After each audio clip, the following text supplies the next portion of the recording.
dit avant moi, mais je suis le seul à vous le dire maintenant. Bonjour, bonsoir, ça dépend de l'heure que vous nous suivez, très aimables téléspectateurs, fidèles abonnés.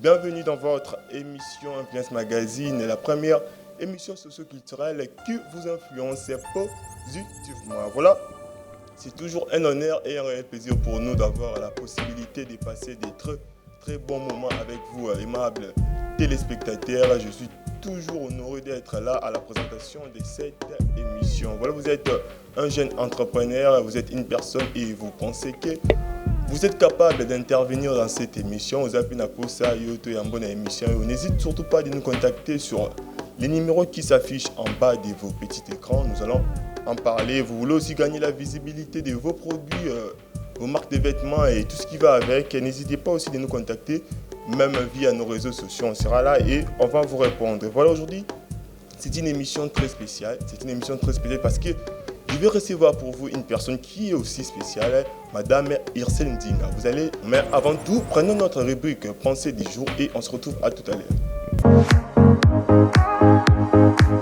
Je n'ai jamais fait quelque chose que je ne voulais pas faire. Je n'ai pas fait un théâtre que je n'aimais pas.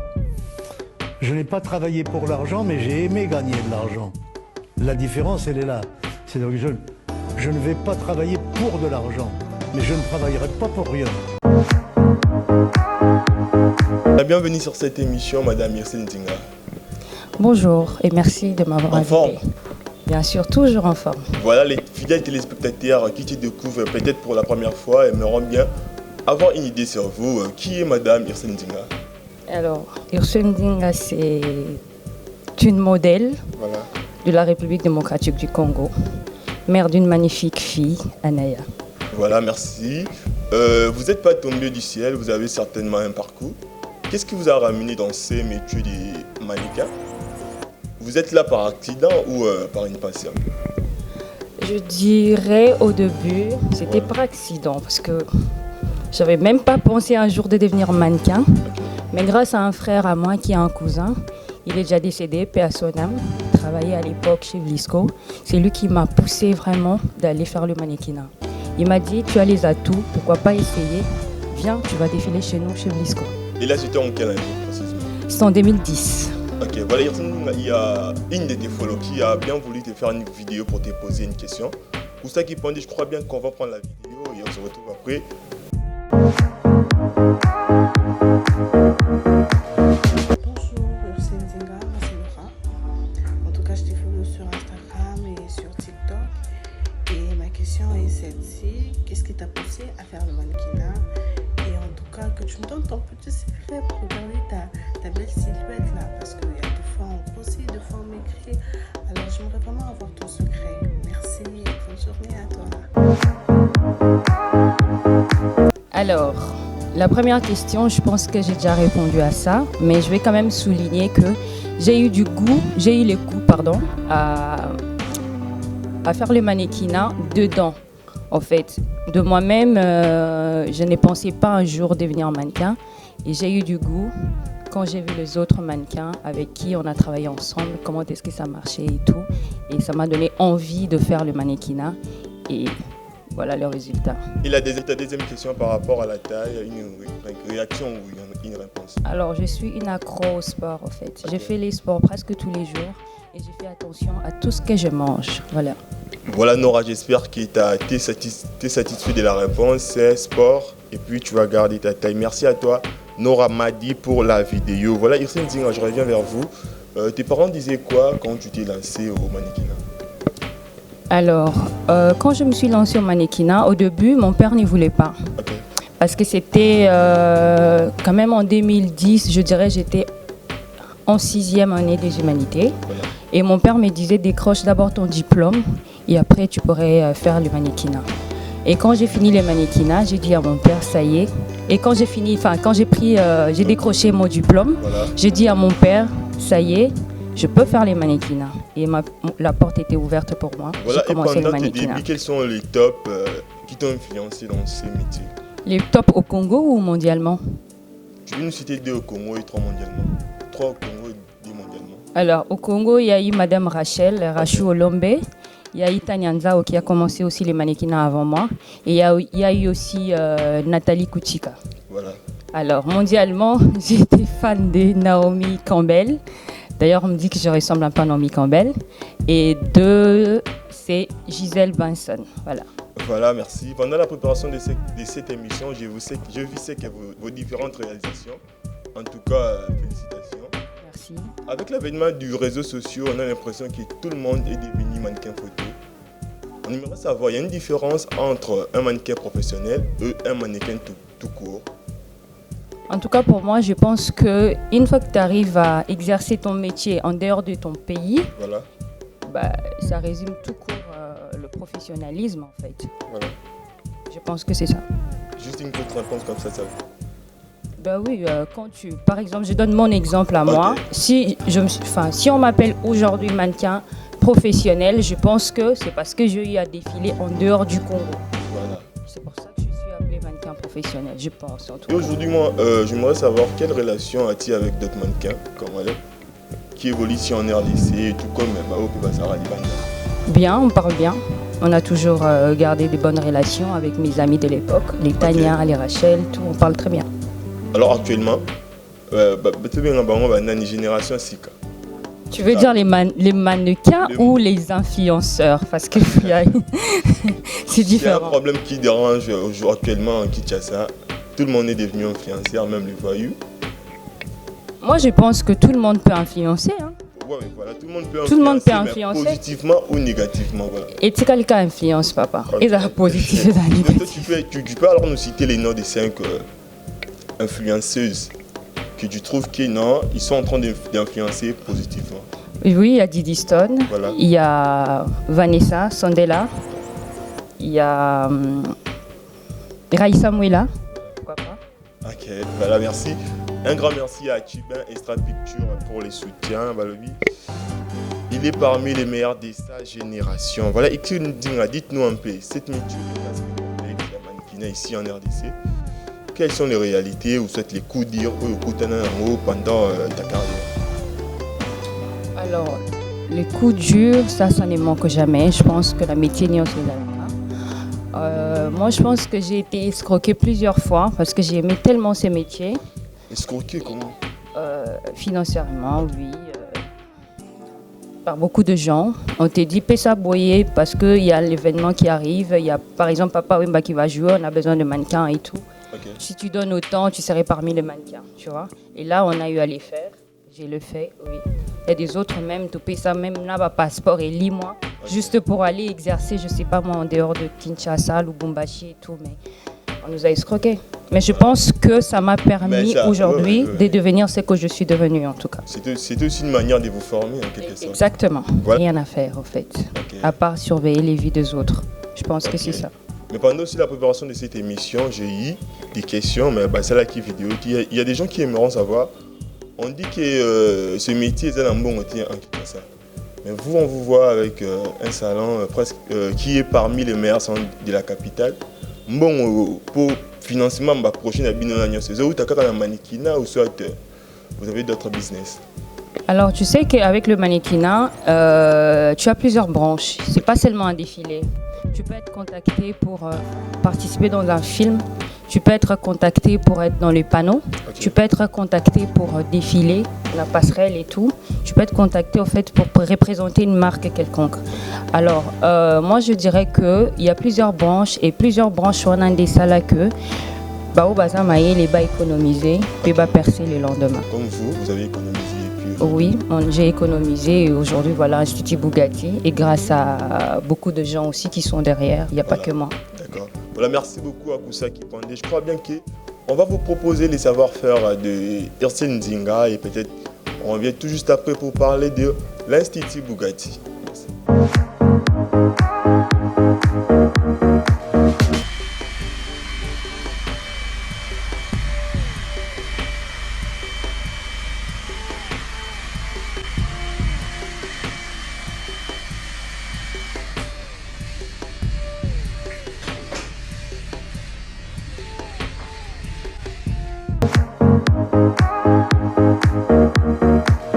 Voilà, de retour sur ce plateau, là vous venez de suivre les savoir-faire de le mannequin Irsine Dinga. Je dis encore une fois de plus un grand merci à Tubin, Extra Picture, Young J Business, Kesh, Sopopola. Irsine Dinga, je reviens vers vous. Vous Je êtes suis aussi là. parmi ces femmes qui évoluent positivement dans l'entrepreneuriat en RDC. À quel moment avez-vous tombé amoureuse de l'entrepreneuriat? Vous savez, tomber amoureuse, je dirais, depuis mon enfance, parce que j'ai eu à vendre des yaourts que je vends jusqu'aujourd'hui. Et j'ai même... Là c'était comment? Bandako Tambo, comment? Non, na banda otambola nango na mutute, mais c'était à ma maman. Ok. Et après, ma maman, quand elle a arrêté, c'est là où moi j'ai pris le relais pour continuer à vendre les yaourts. Et j'en fais même jusqu'aujourd'hui. Voilà, sûrement vous l'avez compris que nous sommes au salon Institut Bugatti. Irsine Dinga, Institut Bugatti, l'un des meilleurs salons de la capitale, il faut qu'on se le dise. Pourquoi d'abord Institut Bugatti? Pourquoi pas Irsine Dinga Coiffure? Vous savez, je suis tellement trop fière de moi. Ok. Et j'aime bien m'appeler une pièce rare. Alors, pourquoi pas appeler un de mes œuvres un nom d'une voiture qui est rare, qui est spéciale. Voilà. Voilà, c'est Bugatti carrément, une marque de luxe. Voilà. En parlant de l'Institut Bugatti, il y a un confrère journaliste des UFM, Stéphane Boitas, qui a voulu vous faire une vidéo pour vous poser une question. Je crois bien qu'on va suivre la vidéo et on se retrouve après.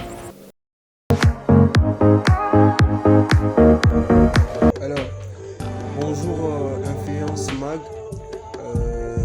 bonjour Irsine Dinga. Je suis Stéphane Boitas, journaliste PPL News et Univers FM. Alors c'est d'ailleurs une bonne opportunité de te poser cette question aujourd'hui. J'aimerais savoir aujourd'hui, on peut le dire que tu as mis les femmes influentes et qui ont accepté de se lancer dans le secteur. On dit que les salons c'est juste pour une activité des briardises à Kinshasa. Mais j'aimerais savoir c'était quoi les motivations derrière en fait cette idée de créer un salon et puis aujourd'hui c'est devenu toute une entreprise, c'est parmi les meilleurs à Kinshasa. C'était quoi les motivations derrière ça? Est-ce qu'il n'y avait pas mieux à faire ailleurs? Alors, s'il faut répondre à mon cher ami journaliste, je dirais que c'est quand même un peu une longue histoire, mais je vais être bref, pardon. Ok. Alors, l'histoire des Bugatti, à la base, ça allait être autre chose. Vu qu'on m'a présenté un collaborateur qui est meilleur coiffeur, qui est meilleur en coiffure, et je me suis dit, pourquoi pas collaborer avec et travailler ensemble. D'où la naissance de l'Institut Bugatti. Ok, voilà. Stéphane, je crois que tu es satisfait de la réponse d'Irsine Dinga. Irsine Dinga, j'aimerais un peu savoir quelles sont les difficultés que vous rencontrez dans l'Institut Bugatti. Parce qu'on voit sur les réseaux sociaux, tout est rose. Moi, j'aimerais un peu qu'on parte à côté de l'Institut Bugatti. Quelles sont les difficultés que vous rencontrez? Vous savez, on est au Congo. Lancer un business au Congo, c'est pas facile. Et les difficultés, ils allaient toujours les uns à rater. Donc, je pense que dans le quartier où je suis pas dans le centre-ville, je suis à la cité, je suis à Lingwala, je suis juste en face de l'église Notre-Dame du Congo, sur 24. Donc, on a un problème de courant. Pour moi, un salon de coiffure sans courant, ils ont difficulté. Ok, Donc, c'est bien là, difficulté ok. dans la Ok, c'est seulement le courant. Le courant, oui, le Ok. courant.